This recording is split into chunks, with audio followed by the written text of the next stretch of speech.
Hello friends, welcome to Supply Chain Academy. I am Dinesh.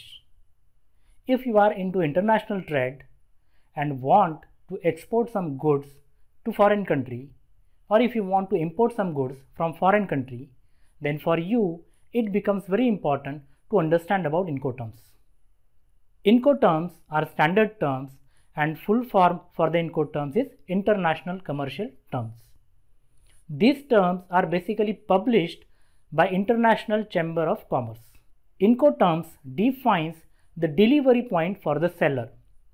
So based on the delivery point, the responsibility, risk and cost gets transferred from seller to the buyer.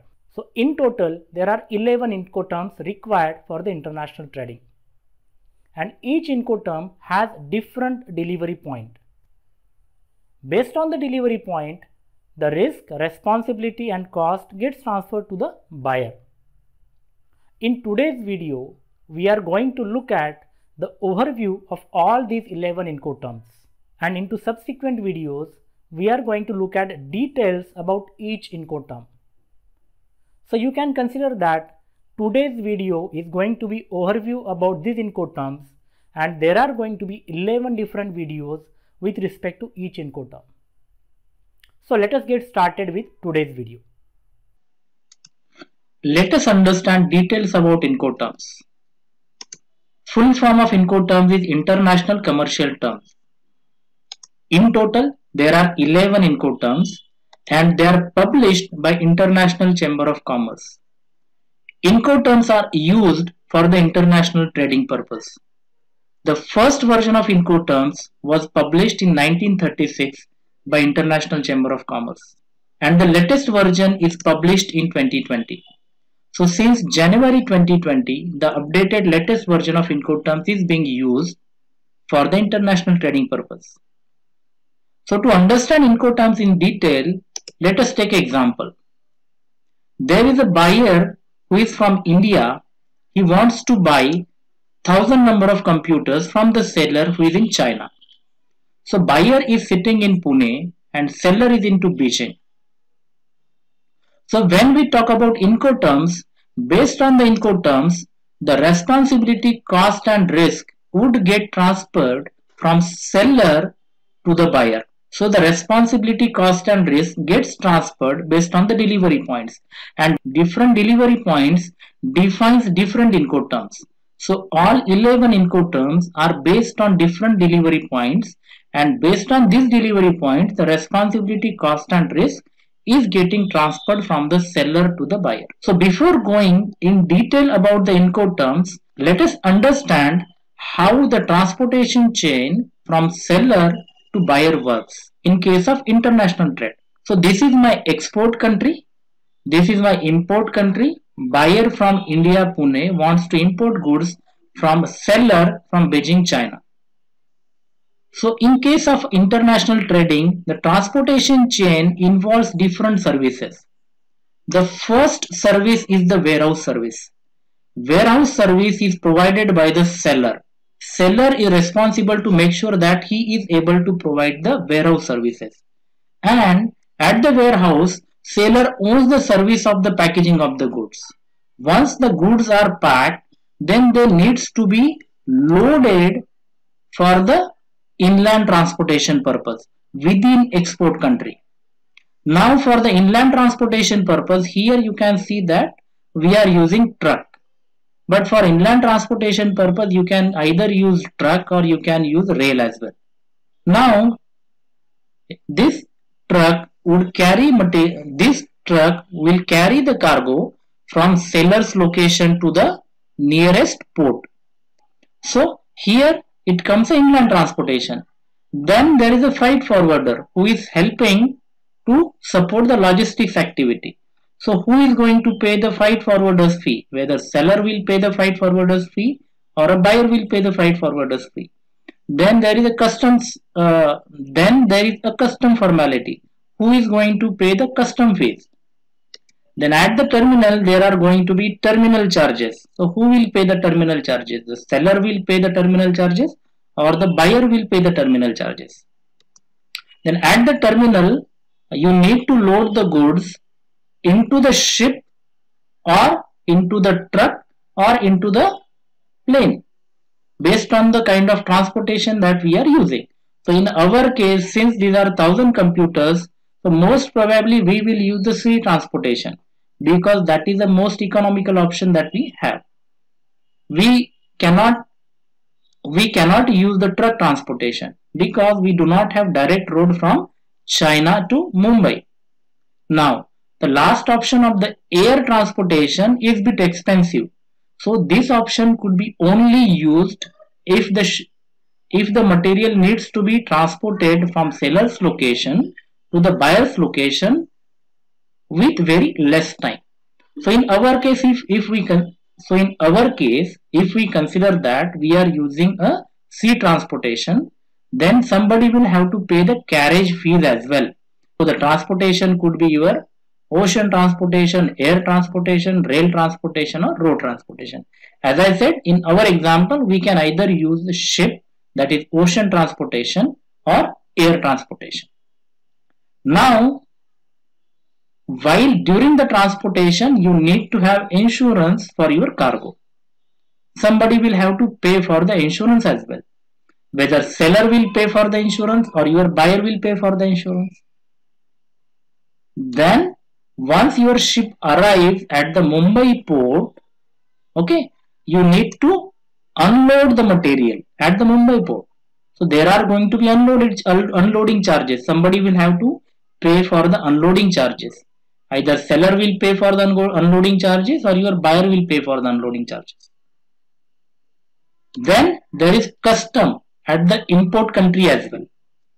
Somebody will have to pay for the import customs duty as well. After that, there are going to be import duties and taxes related to the import country. So either your seller or your buyer will have to pay for the import duties and taxes as well. And at last, that material will have to again load into the truck for the final destination so that it will reach at the buyer's location. Okay, so net, these are the services involved when we talk about transportation chain in case of international trading. So the supplier is in China, buyer is in India, and this is our transportation chain. Now based on this transportation chain, buyer and seller could define the delivery points based on their convenience. The delivery point could be seller's warehouse itself, wherein seller is responsible only to pack the goods, and from here onwards buyer will take care of the cargo. Or they can define that the port could be the delivery point. Up to here, the seller is responsible for the cargo and the charges involved, and from here onwards the buyer will take care of the cargo. Or they can define that the Mumbai port could be the delivery point. So till Mumbai port, in this area, the seller is responsible for the cargo, and from here onwards the buyer is responsible. Or in case the buyer's final destination could also be the delivery point. In that case, all these activities could be taken care by the seller. So net, based on your transportation chain and the delivery point mutually agreed by the seller and buyer, the Incoterms are defined, and these Incoterms are used during the international trading. So as we discussed, there are 11 Incoterms. So let us look at names of these Incoterms. The first Incoterm is EXW. EXW stands for X works. X works means at this location. The second Incoterm is FCA, free carrier at place. Then FAS, free along ship. FOB, free on board. CFR, cost and freight. CIF, cost, insurance and freight. CPT, carriage paid to. CIP, carriage and insurance paid to. DPU, delivered at place and unloaded. In the earlier version of the Incoterms, this DPU was DAT. The full form of DAT was delivery at terminal. Now if you see, it has got changed from DAT to DPU. It is delivered at place and unloaded. Then second last is DAP, delivered at place. And last is DDP, delivered duty paid. So as we see, these are the 11 Incoterms which are basically defined referring to the different delivery points. Now delivery point could be a place, place could be any place, or delivery point could be a port. So as we see in these 11 Incoterms, the Incoterms marked in light blue color are applicable to consider delivery point as a place. And these 4 Incoterms which are marked in maroon color, they are only applicable for the ports. Okay. In addition to this, there are 4 more categories of Incoterms. The first 4 Incoterms, which starts with either E or F, they are only applicable to the export country. As you see, EXW, FCA, FAS and FOB. These are applicable within the export countries area. You can see that the terms which are applicable, Incoterms which are applicable at this location, like into the export country, they will either start with E, F or E or F. So this is first category, that is E and F category. Now second is a carriage category. Incoterms starting with C are only applicable during the actual carriage activity. They will start with C. So you can see that there are 4 Incoterms applicable for the carriage purpose. And the Incoterms which starts with D are only applicable into the destination country. Okay. So these are at high level, these are 4 categories that we are talking about. First 4 applicable only within the export country.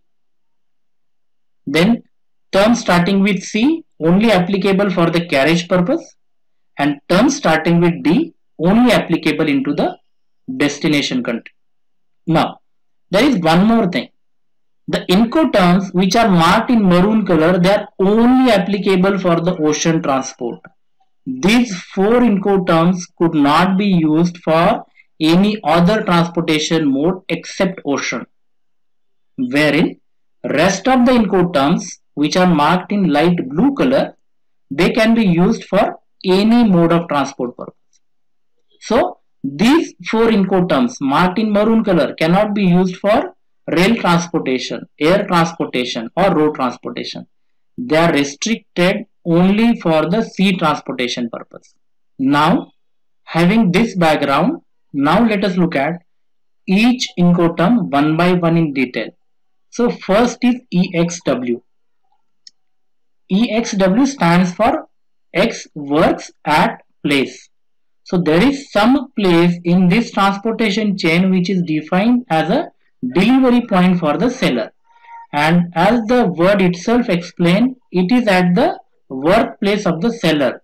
So seller is responsible to pack the good and keep them ready at his warehouse location.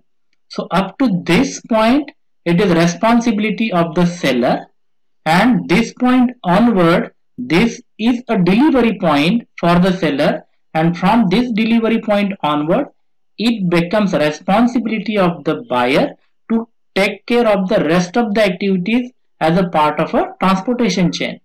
So loading the goods into the inland truck, then the truck transportation charges, then the custom charges, the freight forwarder charges, then the terminal charges at the Shanghai port, then loading these goods into the ship, then the unloading charges at the Mumbai port, then the custom duty at the Mumbai port, import duties and tax into the destination country, then loading these goods into the truck and the truck transportation to the final destination. All these charges would be paid by the buyer. Okay, so that is what is your X work. Here you can see that for the at the warehouse location it is ownership of the seller. For rest of the services as a part of transportation they are owned by the buyer. Buyer is going to take care of it. That is what is our first Incoterm, that is EXW. Now let us look at next Incoterms in detail. The next Incoterm is FCA. FCA stands for free carrier at place. So now if we consider that the seller's location is defined as a place of a delivery in case of FCA, then in that case seller is responsible to do the packaging of the goods and load the goods into the truck. Until this point the responsibility remains with the seller. After this point onward responsibility gets transferred. Responsibility, cost and risk gets transferred from seller to the buyer. So rest of the activities could be taken care by the buyer. For example, the transportation, then custom, freight forward, loading at the port, then the carriage charges, it could be air, rail or road, whatever it is. Then the custom duty into the import country, then the import duties, taxation, loading into the truck and everything. Now there is one more flavor into the FCA. In FCA, we can define any location as the delivery point. It could be a terminal or it could be some warehouse owned by the buyer. So let us take an example that in case of FCA, the delivery point is defined as a Shanghai port. In this case, what will happen is seller is responsible to pack the good, to load the good into the truck, and he is just responsible to make sure that he unloads goods at the Shanghai port. But at the Shanghai port, the freight forwarder charges, then the customs and rest of the charges are owned by the buyer. Okay, so this is FCA. In case of FCA, you can define any delivery point based on the place that you are due. So based on the place that you define as a part of the Incoterm, the delivery point will be finalized, and based on the delivery point the responsibility, cost and risk would be transferred from seller to the buyer. Now let us look at the next Incoterm, that is FAS. FAS stands for free along ship, and this is applicable at the port. So as we discussed, these four Incoterms are only applicable for the sea transportation. They are not applicable for rest of the transportation mode, that is air, rail or road. Also one thing to be considered is that FAS Incoterm is applicable only for the export port, not for the import port. Here we are changing the example. The seller, raw material seller is there into India, Gujarat, and he wants to export the raw coal from India to China. So factory is there into a Shanghai. There is a plant in China who is importing raw coal from the seller in India. So in that case, what will happen is, in case of FAS, the seller is responsible to move cargo from his premises till the port, that is the export port. He will just unload these goods at the export port and he is done with his responsibilities. From this point onward, the responsibility gets transferred from the seller to the buyer. So in case of FAS, instead of warehouse services, buyer will provide the yard services. Then he will load the cargo. He will pay for the loading charges. He will pay for the inland transportation charges. He will pay for the freight forwarder. He will pay for the custom duties, and he will unload the goods at the port. He will also pay the terminal charges. So as you see, in case of FAS, the seller is responsible till this point, and from this location onward, loading goods on the ship, then the carriage transportation fees, then rest of the areas into the import country, it will be paid by the buyer. That is what is a FAS. Now let us look at the next Incoterm, that is FOB. FOB stands for free on board at port. I forgot to mention one thing for the earlier Incoterm as well, that is FAS. FAS and FOB, these terms are applicable only for the bulk cargo. Now in case of, there is a difference in case of a bulk cargo. Now when we talk about FOB, as I said, it means that free on board. So what happens is, it is exactly same as FAS with only one difference. The difference is, in earlier case of FAS, seller was responsible only till the port wherein he was just unloading the goods at the port, and then onwards rest of the things was taken care by the buyer in case of FAS. Now in case of FOB, what happens is, seller is also responsible to load the goods on the vessel. So till loading it is ownership of the seller, and then onwards the ownership gets moved from the seller to the buyer. So here you can see that there is an additional responsibility of loading the cargo on the vessel that is being taken care by the seller in case of FOB. That is what is free on board at the port. Now let us look at the next term, that is CFR. CFR stands for cost and freight at the port.